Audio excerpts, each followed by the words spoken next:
pidieron que les venga a dar un poquito una charla sobre, no sé si manejo el estrés, sino empezar a pensar. ¿Ustedes están en qué año de residencia?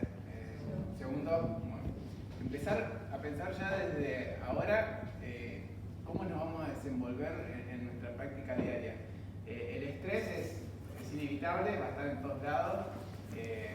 Un poco es qué herramientas podemos desarrollar nosotros ya desde estando en la residencia para nuestra práctica diaria. ¿Por qué? Porque va a influir en todo, absolutamente todo, en nuestro desempeño quirúrgico, en nuestro desempeño con nuestros colegas, en nuestro desempeño con nuestros pacientes. Y es algo que no sé, en mi época no se da ni bolilla esto, y es algo que tenemos que empezar a pensarlo. Porque no depende solamente de nosotros, sino que vamos a ser nosotros y todo el equipo no médico y médico que esté trabajando con nosotros. Para hacerlo un poquito más rápido, porque yo sé que ven cansados después de todo un día de trabajo, lo que nos vamos a centrar un poquito en hablar es en la inteligencia emocional. Hola, ¿qué tal? Entonces, antes de empezar en esto, quiero saber si alguna vez hicieron alguna de estas preguntas. ¿Por qué no siempre el oftalmólogo que tenga mejores aptitudes científicas o técnicas termina siendo el más exitoso? ¿Por qué algunas clínicas son mucho más capaces para enfrentar contratiempos, crisis económicas o cualquier otra dificultad, ya sea la pandemia como la que pasamos, y otras claudican en el intento? Y la otra pregunta es, esto es para empresas o para personas también aplica, ¿por qué hay empresas que parecen dotadas de un don especial que les permite ser exitosos, aunque no sean los mejores en lo que hacen, o tengan las mejores aptitudes para lo que hacen? Bueno, esto tiene que ver con la inteligencia emocional. ¿Y qué es la inteligencia emocional? Bueno, es la habilidad de reconocer y gestionar nuestras emociones.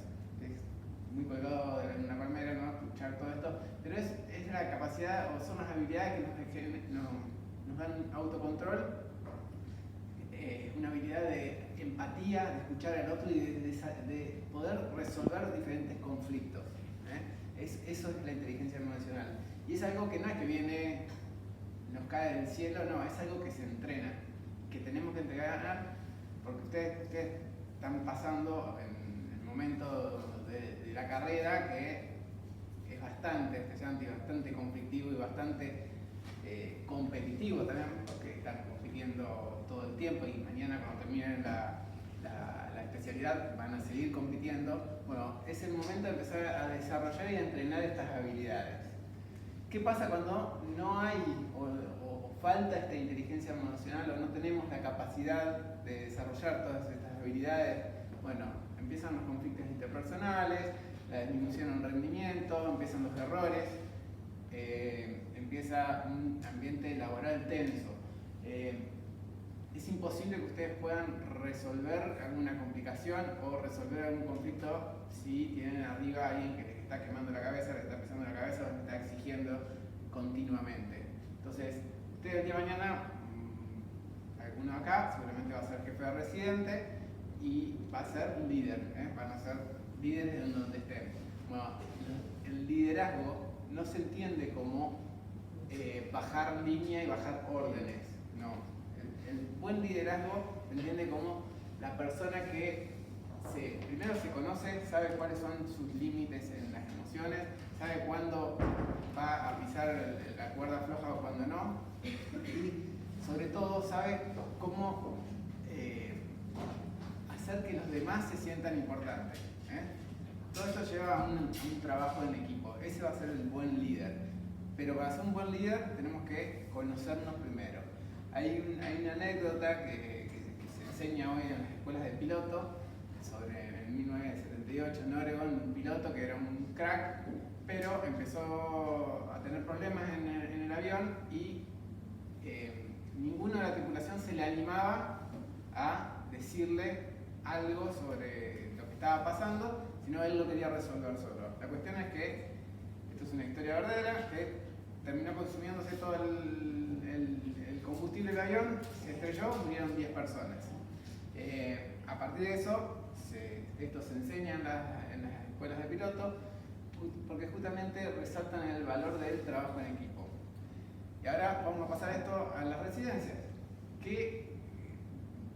A ver si alguien sabe de algo que se enseñe en sus lugares de trabajo, porque el residente superior lo dice. Alguna práctica que se haga continuamente porque arriba me lo dicen. Y nadie le justifica científicamente si esto se hace así porque tal y tal motivo. Seguro que hay algo, seguro. Desde emparchar a todos los cuerpos extraños, desde, no sé, millones de cosas que lo hacen, ¿por qué? Porque el de arriba lo dijo. ¿Y por qué? Porque el de arriba lo dijo y porque el de arriba lo dijo. Y así fue pasándose por generaciones y generaciones y se fueron repitiendo las cosas.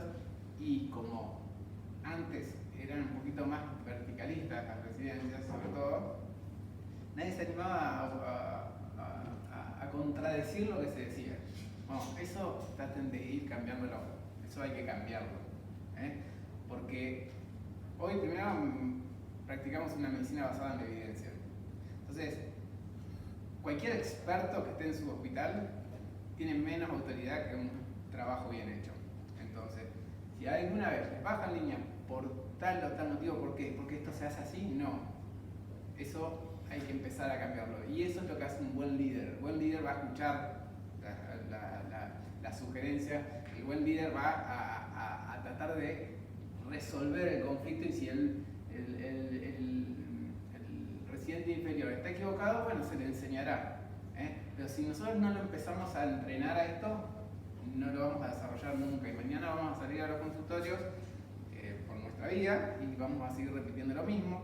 Vamos a bajar línea porque sí a los empleados, al personal no médico, a los técnicos, a todos los que estén en nuestra clínica, y esto es lo único que genera es un ambiente laboral tenso. Un ambiente laboral tenso, vas a tener mayor deserción en el trabajo, mayor cantidad de accidentes laborales, mayor rendimiento, y el estrés estupidiza.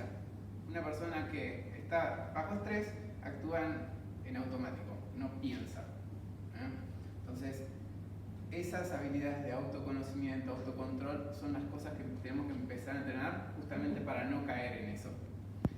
Parece muy colgado, pero si uno día a día lo empieza a practicar o a pensar, por lo menos, van a ver cómo se empiezan a llevar mejor con sus compañeros y empiezan, es un feedback positivo. O sea, cuando uno da, después empieza a recibir eso que va dando. Se hizo una encuesta entre oftalmólogos, esta es bastante reciente, en Estados Unidos, sobre cómo estaban los oftalmólogos en su ambiente laboral. Y llamativamente, estamos viendo una encuesta de oftalmólogos en Estados Unidos. Imagínense lo que debe ser médico clínico en Argentina, o sea, bastante peor. Bueno, de estos 592 médicos, el 40% dijo que tenía síntomas de agotamiento, o sea, de burnout. ¿A qué se debían estos síntomas? Bueno, se debían al bajo control en el trabajo, o sea, que no podían, que tenían el consultorio abarrotado, cosa que nos pasa a todos, que no podían determinar de poder programar una agenda como no que ellos se tenían que acomodar a la agenda y no las agendas a ellos. Tenían poco tiempo para documentar. Llegaba un caso interesante, no lo podían documentar, sacando fotos, todo lo que hacemos para documentar un caso y poder después exponerlo. Y sobre todo, esto era la principal causa o que pensaban los médicos oftalmólogos que les generaba este burnout. Era la falta de coordinación con los líderes. De vuelta, el liderazgo positivo es súper importante. Hoy ustedes son R2, el día de mañana van a ser jefe de residente o van a estar en una posición más arriba o van a tener gente abajo. Ya hoy tienen los R1 que están recién entraditos. Bueno, la falta de coordinación y la falta de empatía de los líderes generaba estos síntomas de burnout. Y de vuelta, el estrés o el ambiente laboral tenso estupidiza, o sea, no vamos a lograr nada o no vamos a tener nada positivo de esto. Dentro de los que más estrés sufrían estaban los obeitólogos y los que menos, los cirujanos de retina. Así que estoy en el medio, pero bueno, es algo para tener en cuenta. En otro centro oftalmológico también se estudió qué relación había entre las horas de dormir, las prácticas higiénicas que tenían los residentes y los médicos y los síntomas de burnout. Y bueno, llegaron a varias de las conclusiones, como ya todos sabemos, el dormir poco genera más estrés, el llevar una vida sedentaria genera más estrés, y de vuelta en esta encuesta, surgió que la falta de coordinación con los liderazgos no positivos generaban estos síntomas de burnout, y más o menos en un porcentaje similar a la otra encuesta que le mostré. Pero la otra fue una encuesta anónima, acá tomaron medidas para contrarrestar estos síntomas de burnout, y dentro de las medidas hicieron un programa de resiliencia. Empezaron primero a hacer un estudio de situación, con una encuesta anónima para identificar qué grupos eran los que mayor estaban sometidos a estos síntomas. Después empezaron a dar consejos de bienestar con frases de pocas palabras, 50 palabras por mail, que les llegaban a los que estaban en mayor conflicto, les llegaban días más seguidos, a los que estaban en menos conflicto, días más alternos. Se empezó a enseñar la práctica o a fomentar la práctica de mindfulness justamente y sobre todo previo al training quirúrgico. Estos médicos residentes enseñaban a respirar previo a entrar a cirugía, porque no sé si están en residencias quirúrgicas o no, pero más de una vez ha pasado que estábamos en una guardia corriendo con el otro y se nos llega el momento de subir al quirófano y estamos con las pulsaciones a 3000 y tenemos que subir igual al quirófano, y después tenemos la guardia de bajar a la guardia. Bueno, eso hay que empezar a cambiarlo. ¿Por qué? Porque el sistema nos expone a eso, pero está en nosotros también generar ese cambio y tomarnos el tiempo necesario para bajar las pulsaciones y entrar y hacer una actividad a la vez. No somos multitasking, el multitasking no existe, nadie puede estar atento a más de una cosa, aunque creamos que sí. La atención es una, entonces nosotros tenemos que centrar la atención en la actividad que estemos haciendo. ¿Para qué? Para disminuir la cantidad de errores que vamos a tener. Bueno, lo que les comentaba de la respiración y las imágenes positivas previo a los actos quirúrgicos. Bueno, este grupo tuvieron una disminución, después que implementaron el programa, y tuvieron una disminución de creo que al 10%, del 40% al 10% al año de haberlo implementado. Entonces son buenas ideas, son buenos consejos, buenas prácticas para ir implementando. No soy ajeno, obviamente conozco la realidad porque también la pasé, de lo que es el sistema de formación hoy, pero está en nosotros también hacer un poco de cambio por nosotros mismos. Y acá empieza un poco también el tema del liderazgo emocional, y era lo que les comentaba. Ustedes el día de mañana van a ser jefes de residentes o no, o van a tener a alguien abajo siempre. Entonces, ¿cómo ejercemos este liderazgo emocional? Bueno, les hablaba de la conciencia de uno mismo, el saber controlar las emociones, el saber hasta dónde y hasta cuándo aguantamos, o el tratar de no tomar decisiones, justamente las decisiones importantes, no tomarlas en caliente, como se dice, sino tratar de esperar y que baje todo para analizar y tomar la decisión. El 80% de las decisiones se toman en forma usando los sentimientos. Así que es muy importante, aunque estemos totalmente tranquilos y totalmente fuera de estrés, el 80% de las decisiones se siguen tomando usando el sentimiento. Entonces, tratar de no, en los momentos de conflicto, no tomar decisiones importantes. Bueno, ser flexibles ante los cambios y ante modificaciones que hagan al día a día. Tratar de no estancarse, salir de la situación o de la zona de confort, eso es parte de la autogestión. Y bueno, mantener la confianza y la energía para tratar de superarse básicamente. La autogestión es eso, tratar de conocer nuestros fuertes para poder superarnos y no quedarnos estancados. Conciencia social. Conciencia social se refiere un poco al manifestar o desarrollar realmente atención activa por los demás, por el que tenemos al lado, por nuestro compañero de residencia, por el paciente, por la secretaria, por la enfermera. Mostrar empatía, básicamente, ponerse en el lugar del otro, escuchar, que también se mezcla un poco con las gestiones de habilidades sociales. O sea, tratar de reconocer las cosas buenas que hacen los que tenemos alrededor. Es fundamental el trabajo en equipo. Parece que somos un montón los oftalmólogos, pero van a ver que terminamos siendo muy pocos y después nos terminamos conociendo todos y terminamos trabajando en una u otra forma juntos. Entonces, tratar de fomentar esas relaciones interindividuales y reconociendo sobre todo y atentando en las cosas positivas que tiene el que tenemos al lado. No hay peor cosa que la crítica destructiva, el típico, no, haces todo mal, estás haciendo todo mal. No, eso es malísimo para el que lo dice y para el que lo recibe. Y no vamos a ganar nada. ¿De qué te sirve estar sometiendo a tu residente inferior? Sabes que se va a equivocar más y después te va a generar más trabajo para vos. Entonces, no tiene ningún sentido. Y bueno, obviamente la capacidad de resolver conflictos va a hacer la diferencia en un buen líder o un mal líder.